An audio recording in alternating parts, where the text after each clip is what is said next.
Hello, how are you? Welcome to the show लोगों की कहानी कनक की ज़ुबानी। मैं कनक बिश्नोई, आपकी होस्ट, आपकी दोस्त, एक बार फिर स्वागत करती हूँ एक नए टॉपिक को, एक नए शीर्षक को लेकर।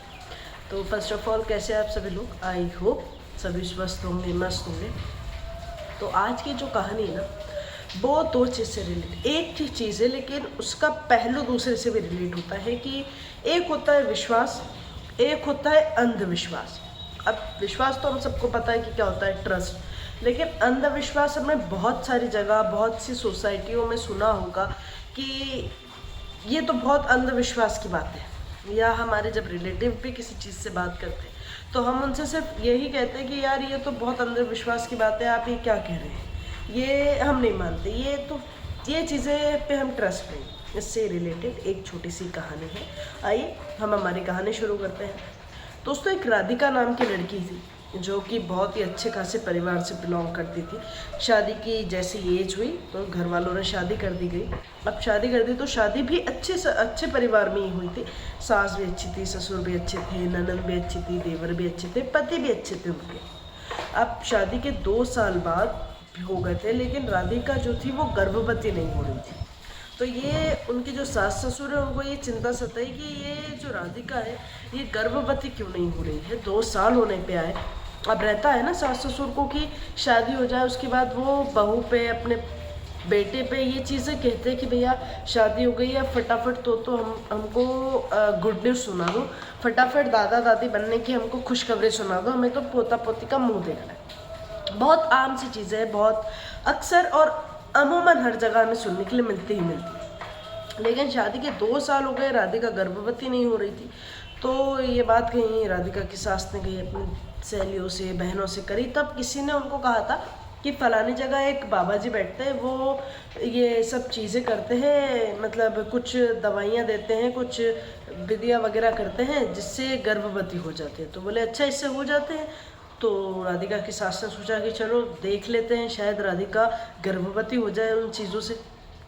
वो उस बाबा के पास लेके गई। बाबा ने राधिका के ऊपर झाड़ू फटके करे और उसके बाद कुछ दवाइयाँ दे दी। दवाइयाँ देने के बाद राधिका ने दवाइयाँ ली। कुछ समय बाद राधिका गर्भवती हो गई। तो घर में सब खुशी हुई, गर्भवती हुई। तो उसके बाद जब उनकी डिलीवरी हुई तो उन्हें एक बेटी हुई।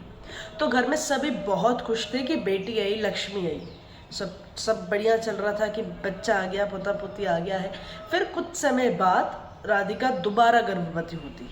लेकिन अब जब दोबारा गर्भवती होती तो खुश तो थे सब लोग, लेकिन एक चीज़ और थी कि कहीं वापस से बेटी ना हो जाए, वरना 2 बेटियों का क्या करेंगे, कहाँ से लाएंगे 2 बेटियों की शादी का दहेज वगैरह, जो ये अमूमन चीज़ें चलती, यही उनके सास ससुर में चल। तो उन्होंने फिर से उस बाबा के पास लेके गए। फिर से यही बात चली, राधिका के कहा कि हमें अब बेटा चाहिए। उनको एक बेटे की तलब थी कि एक बेटी हो गई तो एक बेटा तो होना ही चाहिए। तो उन्होंने एक बाबा के पास लेके गए जो बेटा करवाते हैं। तो उन्होंने भी वही सेम चीज़ें करी, झाड़ू वाड़ू फटके और दवाइयाँ दी। अब दवाइयाँ दी तो दवाइयों के बाद राधिका ने लिया, लेकिन उनको ना उनकी बेटी से 6 माह के लिए अलग रहना था। तो राधिका को एक कमरे में रखते थे, उसको उसकी बेटी से मिलने नहीं दिया जाता था। तो राधिका वैसे भी बहुत डिप्रेशन में थी कि मुझे मेरी बेटियों से नहीं मिलने दिया जाता। अब जब डिलीवरी का टाइम आया तो जो उनके गर्भ में जो संतान थी वो समय से पहले आ गई। जो समय होता है उस समय से कुछ समय पहले आ गई। तो वो बच्चा जो था वो विकलांग हुआ, अपाहिज हुआ। अब अपाहिज हुआ तो ये देखकर सभी को बहुत दुख हुआ। वो कुछ समय तक जीवित रहा, फिर उसकी मृत्यु हो गई।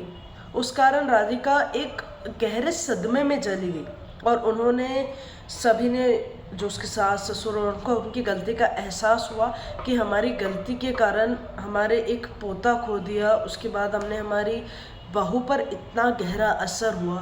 राधिका ने तय कर लिया कि मुझे अब इनके साथ नहीं रहना है, अब छोड़ना है। सास ससुर पति ननद सब ने बहुत माफ़ी मांगी, लेकिन राधिका ने किसी को माफ़ नहीं किया। End of the topic.